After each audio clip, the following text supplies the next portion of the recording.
Right, so what is up guys, SDPZ here, and today we're back with possibly the final ever episode of Lampard's Lounge. Obviously a sad one. Chelsea did end up losing the FA Cup final to Arsenal, which obviously was very disappointing and very frustrating. We may do an episode on the Champions League game against Bayern Munich, depending on how it comes out. If we get smacked, I might not bother. But this could be the last ever episode, so your support on this one would be fantastic. Let's jump into the teams. Into the teams here, Arsenal started out quite well. I got to admit, I did like their starting 11. Thought they played very well. I very much like their goalkeeper. Maitland-Niles had quite a good chance down the side. Aubameyang, we know, is a world-class striker. And I mean, personally, even as a Chelsea fan, if you are any part of the Arsenal board, just pay him what he wants. Just give him anything he wants. You don't sign 30 goal a season strikers every now and again. Just pay him and give him whatever he wants to stay at the club. If you are part of the Arsenal board, if you don't back that, you are so wrong. It's just give him anything he asks for. Literally just give him anything. Pay him. Overall, though, didn't think Arsenal were that impressive. Didn't think anything was that good. Thought Louise was average. Tierney got a lot of praise, but I thought for Pulisic's goal was very weak and pathetic. He gave up. Pepe did nothing. Lacazette did nothing. None of the subs were noticeable. I know they came on late, but didn't do anything. Chelsea just simply weren't good enough. Azpilicueta, absolutely dog shit. Should have been, in personal opinion, should have been sent off. I completely agree with anybody who believes he should have been sent off, and I wish he was sent off so we don't have to deal with him any longer. Yeah, he was poor. Very, very poor. His marking was horrendous. He deserved to give away the penalty, and I personally thought he should have been sent off.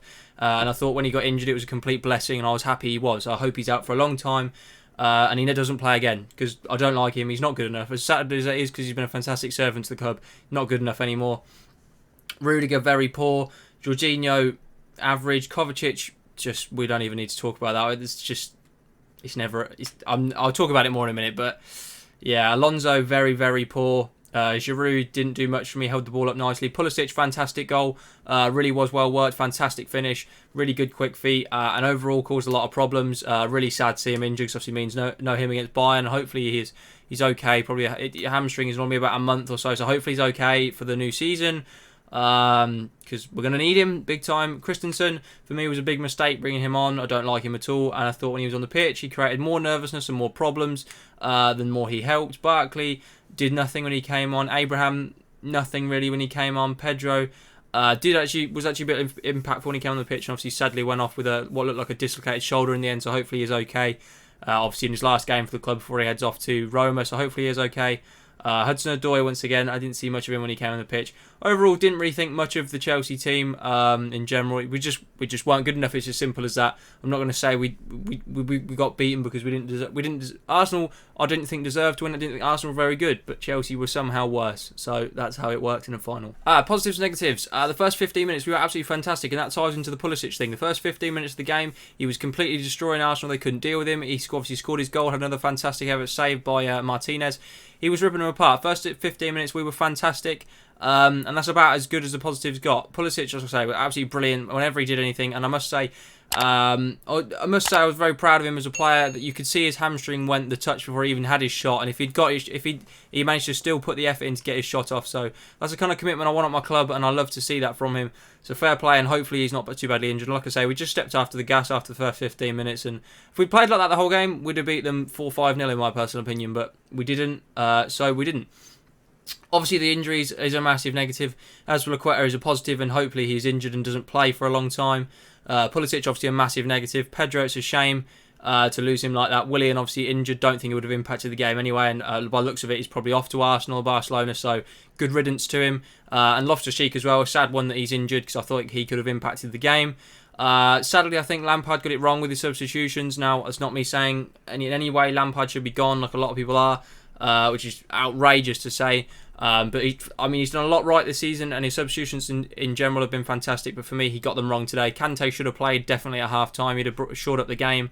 If he'd come on and we'd gone 4 at the back, 3 in the middle, we'd have shored up the game and been much better. Tomori should 100% have come on instead of Christensen. It's simple facts, and that leads on to the defending. Defending in all game from all of them was absolutely shambolic. It was so bad. At no point did I feel confident with the defence. Tomori could have boosted that confidence, but didn't even play. Azpilicueta, dog shit. Rudiger, shit. Alonso, very shit. Christensen, very shit when he came on. Zuma, I thought actually was okay.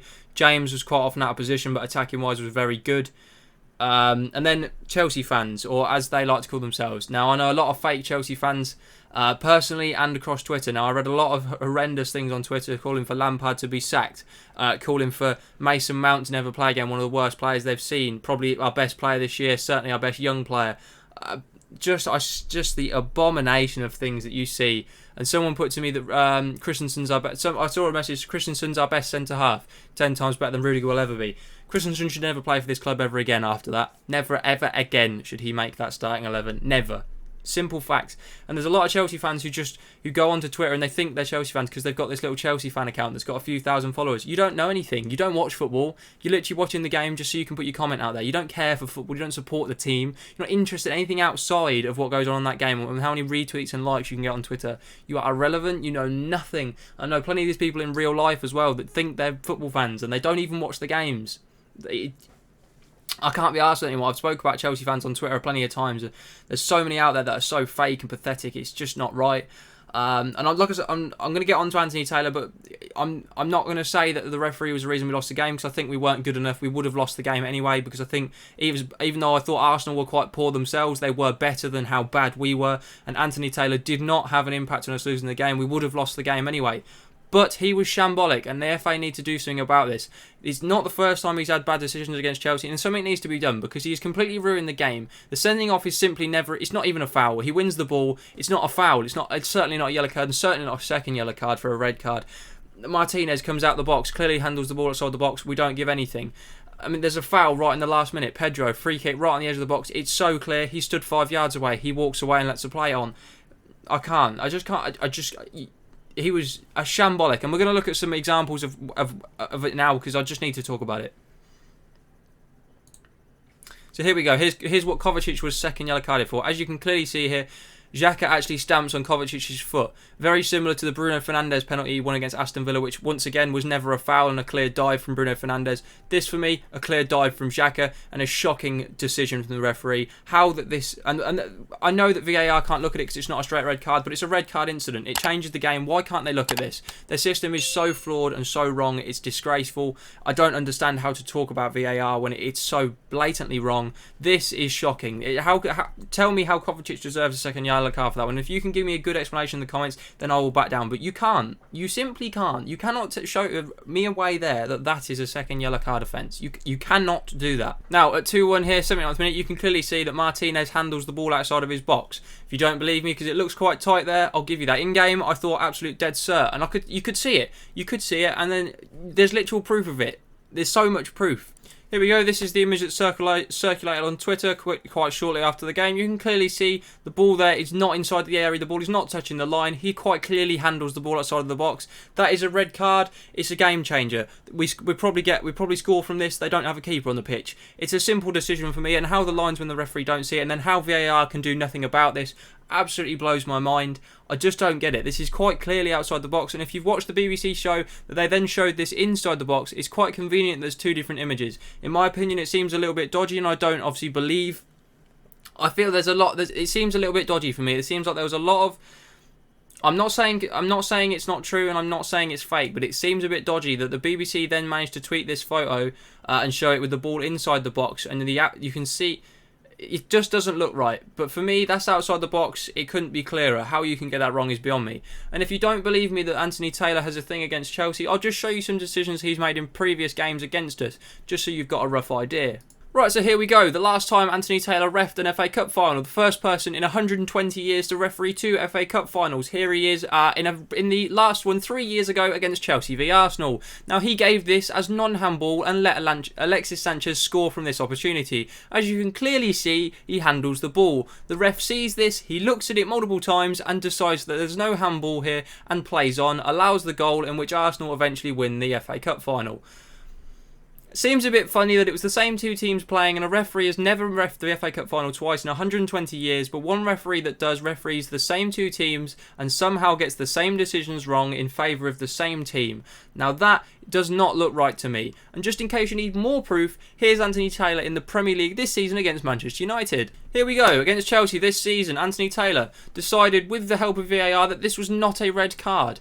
Harry Maguire, if you remember, fell quite clearly off the pitch, stamped and kicked straight out at Batshuayi in the groin, and they decided this wasn't a red card. Harry Maguire stayed on the pitch and ended up going to score the winning goal. Once again, the referee, Anthony Taylor, against what team? You guessed it, Chelsea. It seems a bit of a joke. Now, if you can tell me that there is not something going on here and there's not a clear agenda against us, then okay.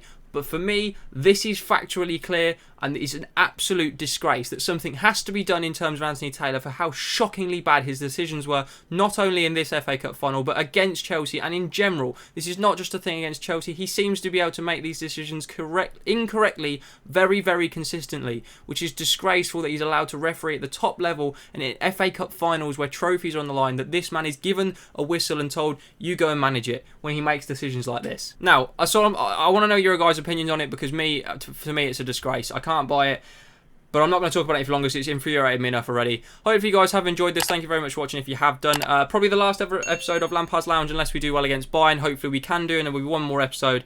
But sadly, a disappointing defeat. We didn't deserve to win the game, but we were certainly not helped by the referee.